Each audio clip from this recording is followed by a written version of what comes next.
On your Friday episode of Locked On Raptors, it's been 100 years since last the Raptors played a preseason game, and it's been even longer since we've seen Scottie Barnes. Both of those droughts end tonight.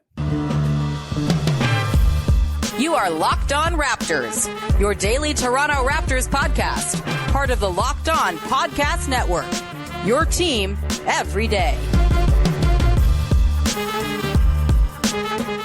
Hey! What's going on? And welcome to another episode of Locked On Raptors, part of the Locked On Podcast Network, your team every day. It is Friday, October the 11th, and I'm your host, Sean Woodley. I've been covering the Toronto Raptors now for going on 11 seasons on various platforms. You can find all my work over on the bad website that sucks at Woodley Sean. You can find the show on Instagram at Locked On Raptors. And of course, you can join us in the Locked On Raptors Discord server. The link is in the description of the podcast. It's free to join. And we would love to see you there because it's a great place. Come hang out with sickos just like you who love the podcast, who love the Raptors, who love the NBA, love the WNBA. Oh my God, what a game. One of the WNBA finals last night. We got a little chat about that going on in there too. Come hang out. We would love to see you in the Locked On Raptors Discord server ahead of the new season. It's where I'm going to be talking about games because of the aforementioned hell website being bad. If you want to hear my takes during games, Discord, that's the place to be. Come and hang out. Of course, you can find the show for free wherever you get your podcast. Follow, subscribe, rate, review, tell a friend on the audio and video side of things. Of course, YouTube is where the video is, audio on whatever app you choose, baby. And today's show is brought to you by our friends over at FanDuel. You can start the season with a big return on FanDuel. Place your first $5 bet, and you'll get started with $200 in bonus bets guaranteed. Visit FanDuel.com to get started. And we will get started here on your Friday edition of the show, heading off into a Thanksgiving long weekend here. And I am thankful that we get to watch Scottie Barnes play basketball again tonight. We're going to talk about that off the top of the show, what I'm looking for from Scottie Barnes as he steps into the dude role on this team. He is the guy. He is the thing everything is built around, and we've only seen a fleeting glimpse of that last year before he got hurt after the Pascal Siakam trade. Fascinated to see what he's got cooking after a summer in the lab tonight as the Raptors take on the Washington Wizards in their second preseason game. Also got some mailbag questions. We got some Scottie related ones. We got some other ones that are not at all related to Scottie Barnes. We'll get to those mailbag questions as we get throughout the show. But off the top, I just want to tee up what we're looking at tonight in the Raptors preseason game against the Wizards. And a thing I'm really keying in on, which is Scottie Barnes and shot creation. We'll get to that momentarily. Just a quick rundown. I was at practice yesterday. Just a quick sort of run through of the developments. Not a whole lot out of practice yesterday. Scottie Barnes will play tonight. That's very exciting. No Immanuel Quickley. Darko Rajakovic said he's still yet to be cleared for contact, but he has been doing like contact drills with the coaches and stuff. Seems like he's still on track to get into at least one preseason game before the season starts. Not really any cause for alarm there with the thumb thing he's been dealing with. He's had the brace on, obviously. I think, why rush it for a guy who's been working with the team all summer long, been around the team all summer long, but clearly working very hard. Don't think it's going to be too much of a ramp up. It seems like he's been able to keep up cardio and everything like that, as it's just the thumb injury that's been keeping him out of contact drills and stuff like that. Sounded like he was pretty involved in practice yesterday either way. Another update from practice yesterday very quickly. Bruce Brown bought the whole team cowboy boots. That's fun. Grady Dick also said that Bruce Brown may be kind of going around and looking for hat sizes for cowboy hats. So that's fun as well. Shout out Bruce Brown buying gifts for the team. We love to see it. He also bought them for the staff. I'm really hoping we see the coaching staff sporting cowboy boots at one point in a coordinated fashion effort throughout the season. At least one game, please. Just once, maybe in Houston. I don't know. Either way, let's get to the main thing I'm looking for tonight as the Raptors take on the Wizards in their second preseason game. Yes, it's still the Wizards. Yeah, it's going to be a while till we see them play a real basketball team. The Celtics are next on tap on Sunday. Let's talk about Scottie, right? I think, coming into media day, the two things that kind of popped out of, his press conference that he said he wanted to work on this season and sort of spent his summer working on were his communication and leadership stuff, which we kind of talked about a lot. And then his shot creation, which I think is, kind of important for the guy who is the player everything is built around on this team.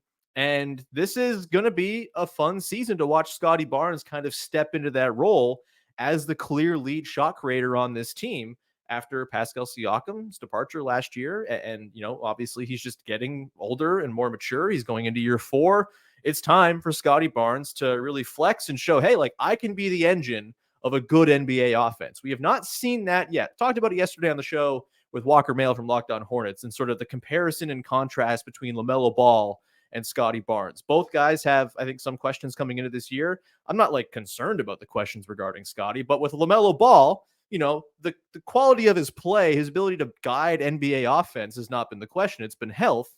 Scottie Barnes, the big question with him will be this year, just how much can he guide NBA offense? Just how much can he be the fulcrum of a real offense that actually competes and can maybe kind of hang in the upper parts of the league? Maybe it's not this year that it happens, but do we get to see the little kernels of optimism and hope for the future that suggest, oh yeah, you can build a real potent, potentially elite NBA offense with Scottie Barnes as the main guy? That's what's at stake this year for Scottie. That's what he's got to show. And I'm feeling pretty optimistic about it, honestly. This is a clean slate for Scottie Barnes. This team actually makes sense around him, which we'll get into a little bit more coming up in the second segment with one of your mailbag questions. I think he actually has a shot to thrive as a lead shot creator for this team. And most importantly, I think he can help them have good offense when he's on the floor. Last year, the returns were weird. Look, everything about the Raptors data set last year is a disaster because it was just not a coherent basketball team for really any stretch of the season at all. The Raptors were 4 points per 100 possessions better with Scottie on the floor versus off on the offensive side of the ball. Per cleaning the glass, that's pretty good. That's like top 20 percentile in the NBA. He drives offense better than other guys on this team, very clearly. That said, when he was on the floor, the team did not score at a particularly torrid pace. They were at 114.5 offensive rating with him out there. Good for a 45th percentile ranking within the league. So just in the bottom half. Not amazing, not horrible, not like concerning red flag or anything like that.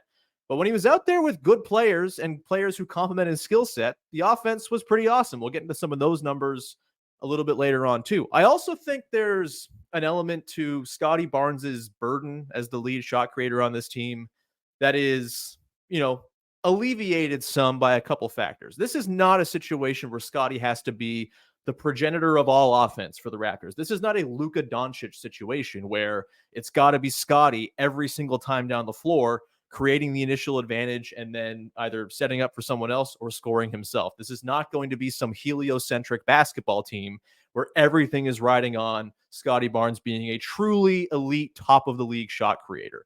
He's got some help. Immanuel Quickley is going to do a lot of shot creation for this team. He is, I think, going to probably lead the team in pick and rolls run, probably by a lot. He's going to have the ball in his hands quite a bit, and Scottie's going to be able to play off of that, and vice versa too. I think both of those guys are going to help one another improve as shot creators this season, and that's a nice thing. There's also an element of the Raptors system is designed to create good shots.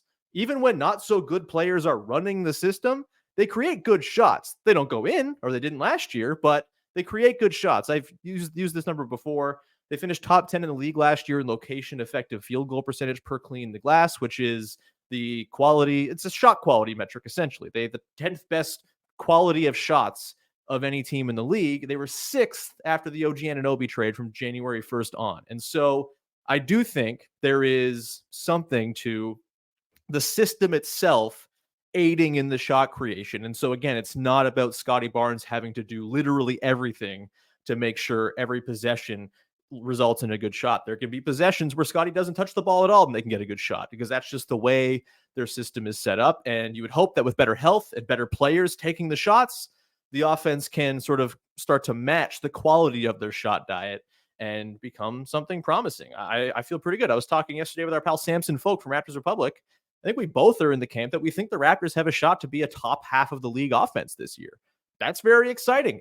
Just the prospect of that. I don't think they had the talent to do it last year. And obviously the first part of the year was very clunky and messy with the overlap of skills and the lack of shooting. There's more shooting. There's more dynamic shooting. I think the more important thing here, Quickley and Grady Dick, I think are very dynamic shooters who make defenses scared.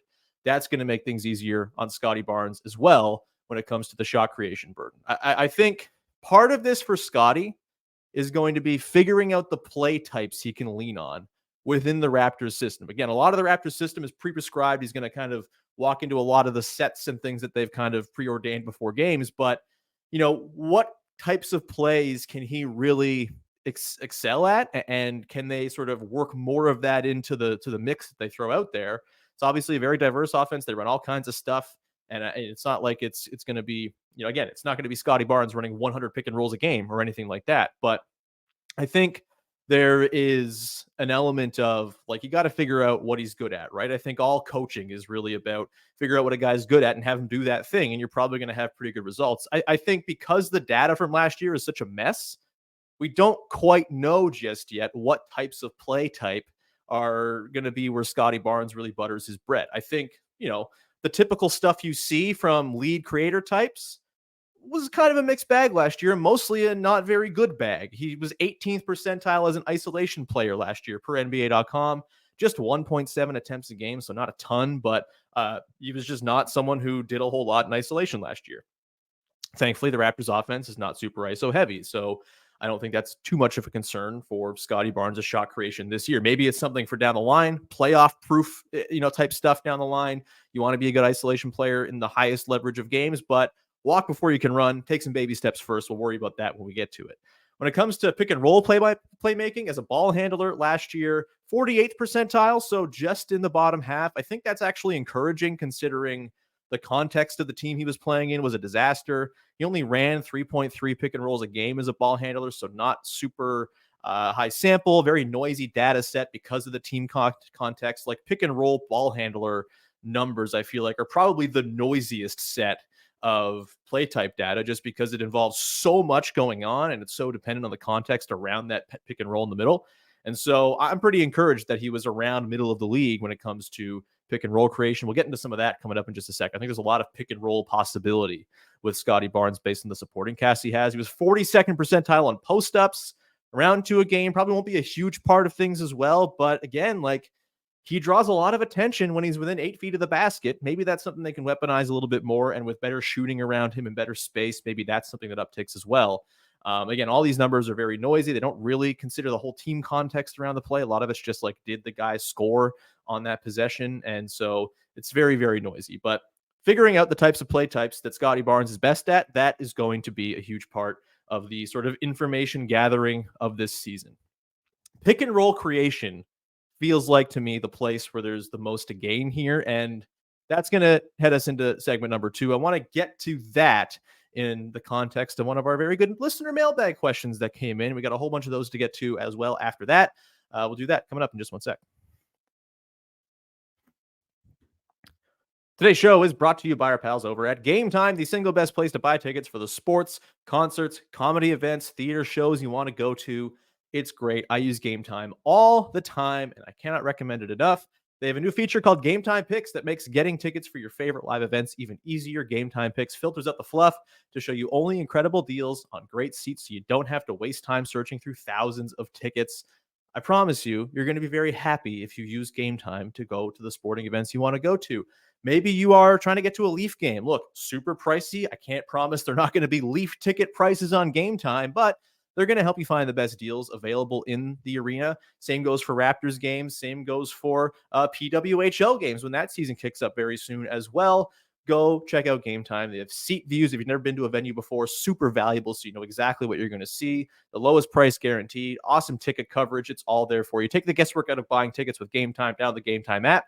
Create an account. Use the code LOCKEDINNBA for $20 off your first purchase. Terms apply. Again, create an account. Redeem the code LOCKEDINNBA for $20 off. Download Game Time today. What time is it? It's game time.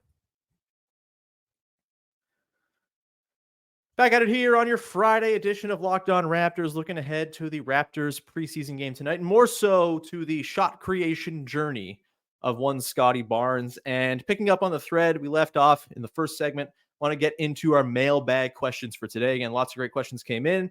If you sent questions in that I don't get to, I appreciate you very much. I'll probably try to swing back in the Discord at some point when I have some downtime and answer those throughout the year if your mailbag questions don't get heard on the show, but I appreciate everyone who sends them in. Nonetheless, first question here ties into the Scottie Barnes creation thing a little bit. Skip to Mylou asks, how do you feel about the players around Scottie today since we decided to build around him? And this is kind of what it's all about, right? This is what this team needs to view every transaction they make through now. It's, does this work for a Scottie Barnes-led basketball team? I think they've done a pretty good job. I think drafting Grady Dick, really conducive to amplifying what Scottie Barnes does well. And I think Grady Dick has a good shot to succeed because playing with Scottie Barnes is going to be good for him. I think, the Immanuel Quickley, RJ Barrett pickups, Quickley in particular, a beautiful fit in theory with Scottie. Obviously some chemistry stuff to work out there, but I'm a big fan. I like that duo quite a bit. And I think there's going to be some pretty fun stuff they cook up this year. RJ Barrett as well, if he's playing the way he has, is a wonderful fit next to Scottie Barnes, at least on the offensive end. Defense TBD. I think as far as the build around Scottie right now, look, the bench is not perfect. There could be more shooting, but I do think they're on the right track. And on the note of the pick and roll stuff, if you're trying to allow Scottie Barnes to step in to being a lead shot creator in the NBA, pick and roll is the most important play in basketball. Darko Rajakovic has literally written theses on it. It's a big deal. And I think they are set up with this team to really let Scottie Barnes cook working pick and roll. And look, it's not just as the ball handler. I think there's going to be times where he's the screener, and that's going to be a lot of fun, whether he's screening for Immanuel Quickley or he's screening for Kelly Olynyk even. That's kind of interesting. If RJ Barrett is going to show what he did in that first preseason game and have a little bit more pick and roll juice, maybe there's something there too with those guys working with one another. But obviously, I think when it comes to shot creation, the lead pick and roll ball handler stuff is where Scottie Barnes is really going to have to prove his mettle. And I think they've set up the team for him to have pick and roll success this season. When you play Scottie Barnes with players who have skills that complement him, good things happen on offense. The data set from last year is a total mess to sift through. It's useless for the most part. But when Scottie Barnes played with good players and even just like a couple of credible three-point shooters, they scored in bunches. Dennis Schroeder, Gary Trent Jr., OG Anunoby, Pascal Siakam, Scottie Barnes. 141 offensive rating in 101 possessions, so a tiny sample, but they absolutely ripped the cords in that configuration. IQ, RJ, Scottie, Pascal, Yak for the beautiful fleeting stretch of 4 games, 119 possessions, 121 offensive rating. IQ, Gary Trent Jr., RJ, Scottie and Yak, 122 offensive rating. In a bit more time, they played like 300 something possessions together. Is the second most used lineup for the Raptors last season. Like if you put shooting around Scottie Barnes, good things going to happen. I think with Grady Dick, Immanuel Quickley, and RJ Barrett seemingly never missing a catch and shoot 3 again, I think there's enough shooting, and you add in the screening and the roll gravity of Jakob Poeltl. This is a lineup conducive to Scottie Barnes having success as a pick and roll creator. I think him and Poeltl can do some pretty damaging things to opposing teams in pick and roll. I think with the space around them with Quickley and Grady and the dynamism of those guys as shooters, the catch and shoot and the driving ability of Barrett when it swings to him, like I think Poeltl and Barnes, even though neither of them have a ton of shooting gravity and it could get a little bit compressed, if they're just playing 2-on-2 and teams are scared to help in off of Quickley or Grady, depending on how things are sort of oriented with how they set up their offense, like that's going to be really hard for teams to guard. Scottie obviously has a little bit of mid-range pull-up juice. We know he can get to the rim and score at the rim. Poeltl's got really sure hands. He's a great finisher, 10 feet and in. I think those two guys working in close quarters with the interior passing both of them have as well. There's a lot to like about those guys as a pick and roll duo. I don't have the numbers in front of me, but I'm pretty sure the numbers of those guys working pick and roll last year were pretty damn good. I've seen the numbers from Synergy. I don't have a Synergy login. I'm sorry, but those two guys can make good things happen when there's space around them, and they're going to have space a lot more this year than they've had in the past. And so big believer there. I think Scottie, Kelly Olynyk pick and roll is going to be, and they've talked about this a little bit in preseason. S. Barry Henny wrote about this over at Raptors Republic today. Like Scottie Kelly pick and roll, it's a lot of shooting juice from Kelly, a lot of pick and pop possibility there. I think those guys in second units, that's going to be kind of the core play that they run. I'm a big believer in Scottie, Immanuel Quickley pick and roll. And obviously, yes, Scottie will screen for IQ a lot. But, I mean, as a huge acolyte of Kyle Lowry screening for Pascal Siakam and all of the beautiful things that created for the Raptors offense over the years, and then later, Fred VanVleet screening for Pascal Siakam. Like, I'm huge on 1-4 pick and rolls inverted, especially when the guard there has a lot of shooting juice and a lot of gravity. I think Quickley screening for Scottie is going to be something we see them tap into more this year. That requires Quickley to be a good screener and have some technique and all that stuff. But I think those two guys together working pick and roll, inverted pick and roll in particular, could be really, really nice for Scottie to get him going downhill. If you get Scottie Barnes going downhill, it's over. It's done. The defense is screwed. This is just kind of how it goes. And I think they have more avenues to do that now. I think Scottie Barnes, Grady Dick, I talked about that piece S wrote at Raptors Republic. He highlighted this sort of like intricate pick and roll situation they have with Grady and Kelly, where Grady screens for Scottie Barnes and then he kind of ghost screens for Kelly. Kelly slips and they get like really easy layups out of it all the time. Grady's shooting gravity is obviously important. Grady's going to have to become a better screener too. Screening is going to be a big skill for everyone on this team over the years because their offense is so dependent on good screening and crisp screening and all of that and just kind of making contact. And so, again, I think there's a lot of different ways they can weaponize Scottie Barnes' ability as a driver, as just like a dude who's really strong and hard to get in front of and keep from getting to his spots, and as a rim scorer, and then all the shooting they have to help sort of offset that in their core lineups. I think there's a lot of room for Scottie Barnes to have himself a really good season as a pick and roll creator because of all of that. There's going to have to be some growth from him as well. It's not just like the team around him. I think there's going to be an element of he's got to, work on the pull-up juice. Can he have any kind of pull-up three to speak of? Can he pull up from 18 feet reliably and keep defenses honest that way? If he can, it just amplifies all of this stuff and makes them even more difficult to guard. But to answer the original question, the build around Scottie, they're on their way. Jacoby Walter comes in and starts hitting threes. That helps matters too. There's all kinds of ways for this to work. And so, yeah, I think they've done a pretty good job. There's still work to do on building around Scottie, but as far as setting up the stage for him to be a good shot creator, I think they've got a pretty good collection of guys, provided health this season, to go and help make that happen. We'll come back on the other side. We'll run through a few more mailbag questions, rapid fire, and we will finish things off, send you off into your Thanksgiving weekend. We'll do that coming up in just 1 second. Today's show is brought to you by our pals over at FanDuel, the single best number one sportsbook. Single best number one. Yeah, that's what it is. The number one sportsbook in North America.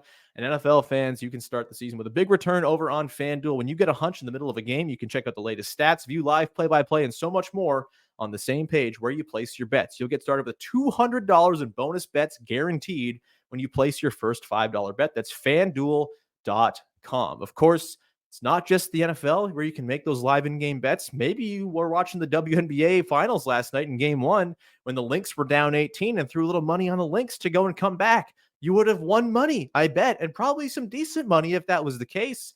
If you have a hunch, why not? It's it's a fun way to go do it. If you're the kind who likes to wager on sports as they're happening, of course, it's not just that too. If you're like me, not much of a sports wager, but when I do, it's usually on like a futures bet I feel good about, throw a little money down on a hunch. And I think this team's going to go win the title. I think that guy's going to go win the MVP.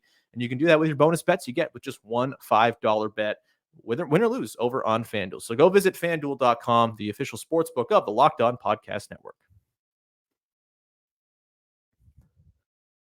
Putting a bow on this bad boy to close out your week, heading into tonight's preseason game against the Wizards, another preseason game Sunday against the Celtics, a long weekend. Hoop is in the air. It's crispy outside. It's lovely. Let's rattle off a few more mailbag questions to finish off the week. This first question here comes from Duncan. A good question. If you could mesh two Raptors bench players into one to be our sixth man, who would they be and why? There is a difficult element to this question, as the Raptors, I think, at like full health, have 8 players I trust, 3 players off the bench I trust, and like trust and Davion Mitchell are kind of like loosely associated terms. I think he's probably going to be pretty decent for the Raptors this year, just in like hopefully not a super burdensome role, but I'll factor him into this count. So my reading of this question is when I combine these two guys, I don't also get each of the individual guys. Like they're now just one guy. So there's one less guy in the rotation. Maybe that opens up a roster spot to go and sign Jamison Battle. Congrats, Jamison Battle. And so, yeah, I think this one's pretty easy to me. It's you mix Davion Mitchell, ridiculous on-ball defensive pest, with Kelly Olynyk, guy who really struggles at defense, not at all an on-ball defensive pest, who throws cool passes, shoots threes, and can kind of facilitate your offense. I guess, like, are we splitting the difference on their height here? So if it's 6'2" Davion Mitchell mixed with 7-foot Kelly Olynyk, do they become like a 6-foot 6'8", let's say 6'7" guy, where, you know, a 6'7" wing who defends like Davion Mitchell and playmakes like Kelly Olynyk, that's a damn good player. That guy probably should start over Grady Dick. But that's not the question here. So yeah, I think you mix Davion Mitchell with Kelly Olynyk, and that is a damn good player. That is like probably one of the best reserves in all of basketball. If only this question were rooted in any kind of reality. But Duncan never asks questions rooted in reality, and that's why we love Duncan. Next question here comes from Josh Keene asking, will Jonathan Mogbo actually be one of the main drivers of growth for Scottie Barnes? Having a real friend on the team to constantly keep him in check, compete with, and call him out if he's playing timid without creating chemistry issues could be the real key to unlocking the best of Scottie. Look, I'm a big believer in the power of friendship for sure. I think, you know, I'm sure there's like some sort of small subconscious element of, yeah, my pal's here. You know, that's nice. I'm feeling better. The chemistry's good. The morale's good. I don't know the dynamics of the Jonathan Mogbo Scottie Barnes relationship, so I'm not going to speak on kind of how that all works. Is Mogbo the guy who keeps Scottie in check? Is Scottie the guy who keeps Mogbo in check? I have no idea. I would need to hang out with them a little bit longer to really get a scene there. But, I don't think it's a bad thing to have a pal on the team, especially a guy in Mogbo who, yeah, he looked pretty rough in that first preseason game, especially on offense and just kind of looking out of place, not totally knowing where to stand within the system. Again, I think he looked better playing with Kelly Olynyk, and I continue to really want to see Olynyk, Barnes, Mogbo as a front court at some point here. Maybe we see it tonight against the Wizards. That'd be a blast, because I think there's something there, just in terms of how that fits and how each guy covers for each other's issues.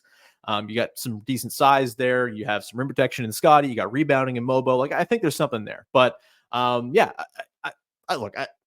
wish I had a better answer to this question.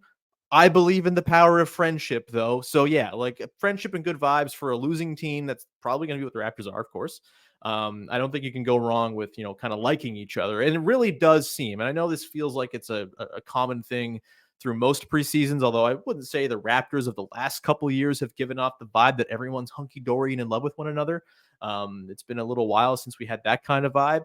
It does seem like this team genuinely likes one another. It seems like they've created a pretty fun environment in the group. Bruce Brown's buying cowboy boots, all of that.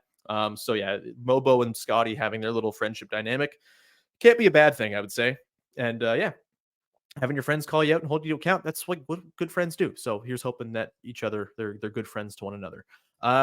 Let's get to one more question here. Maybe two more. Let's get to this one from Muggsy. I'm kind of interested in this one. In your opinion, what's the affordability breaking point for an average Raptors fan? When do tickets become too expensive and an entire generation can't witness a live game? Look, it's a very legitimate question. It is tough. Like I don't know. I don't need to tell anybody about how hard it is out there, how expensive everything is, how hellish our world is. I don't know exactly the capacity of or how much like going to a game in person informs being a long-term fan. I certainly know that for me as a young fan, going to games was like what I talked about like last week or a couple weeks ago, talking about Vince Carter. Like, I fell in love with basketball seeing Vince Carter score 47 points in person against the Milwaukee Bucks.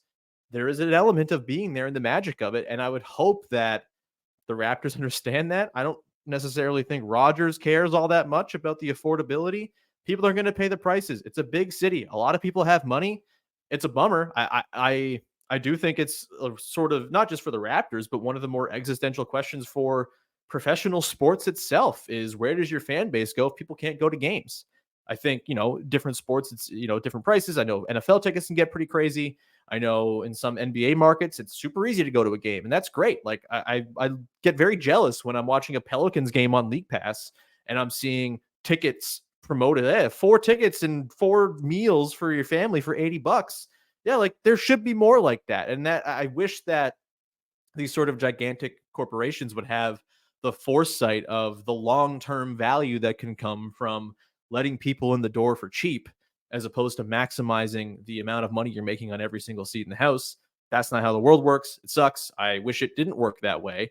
But I do think it's an important question to consider. And again, I don't have the answers here. I don't know the exact cutoff of how much money is too much to spend on the sports. But like, even like jerseys, man, $200 for a jersey. Come on. Like, I don't know. It does get crazy. And I don't begrudge anyone who feels their fandom kind of dissipating because it's such an inaccessible thing to become a fan of and to maintain fandom of and feel like you're connected to it. My hope is that things like this podcast and other podcasts and sort of people who are there can kind of connect you to what's going on, can help sort of nurture that fan team relationship.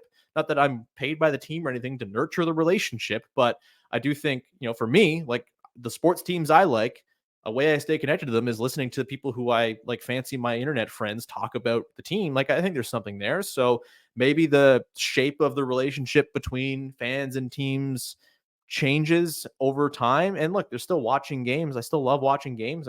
Watching games at home is, in many ways a better like basketball watching experience if that's what you're into than going in person. But you can't replicate the atmosphere and energy of being at a live basketball game. It's pretty crazy. It's infectious. So it's a good question, and I hope teams figure it out. I mean, there will be other options. The WNBA is coming. Hopefully, those are more affordable tickets. Though, that's going to be a scarcity thing. There's only going to be like half the amount of games, and maybe that gets crazy expensive too. Saying this as someone who was on the season ticket waiting list, hoping to get approved for season tickets that I probably won't be able to afford. There's the CEBL. There's Raptors 905. There are ways to watch good basketball in person to hopefully nurture that fandom of the sport.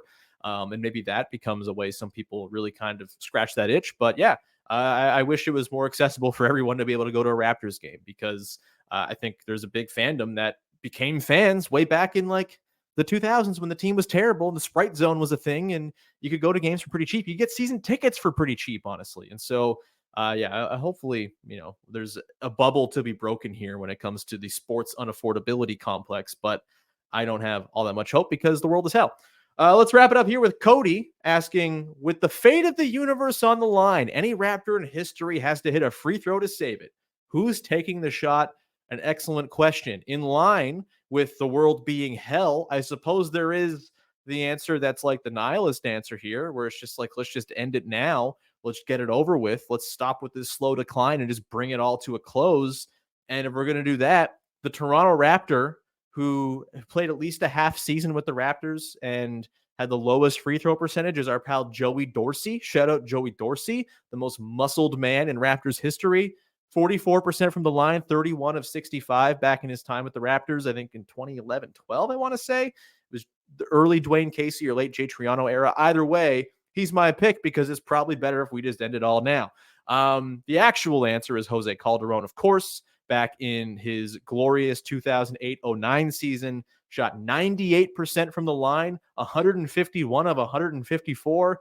That guy is saving the universe. That guy is the Ethan Hunt of free throw shooting. Shout out Mission Impossible Fallout. I watched it last night. It continues to be one of the greatest movies of all time. Either way, great question from Cody.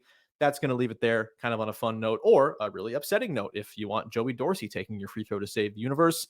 Either way, appreciate everyone for tuning in all week long. We'll be back again next week. I believe I'll have a Monday episode out. Still figuring out Thanksgiving travel plans and stuff because my parents live out in the boonies and it's a bit of a haul to get there. But if there is not an episode Monday, there will be one Tuesday talking about both the Friday and Sunday preseason games. I'll be watching those games. I'll be in the Discord hanging out, stuff like that. Come hang out. Link in the description of the podcast if you want to be part of the Discord to be along for those games. And obviously regular season game once they kick up as well. And I'll be there Tuesday when the Raptors take on the Celtics in Toronto, which is very exciting as well. So we'll leave it there. Thank you so much. Please follow, subscribe, rate, review, tell a friend. Have a wonderful Thanksgiving long weekend. Be safe, drive safe, don't be dumb. We'll talk to you again next week, the final week before actual NBA regular season games kick off. It's very, very exciting. Have a great weekend. Talk to you then. Thanks for hanging. Bye-bye. Ooh, he's killing it, baby.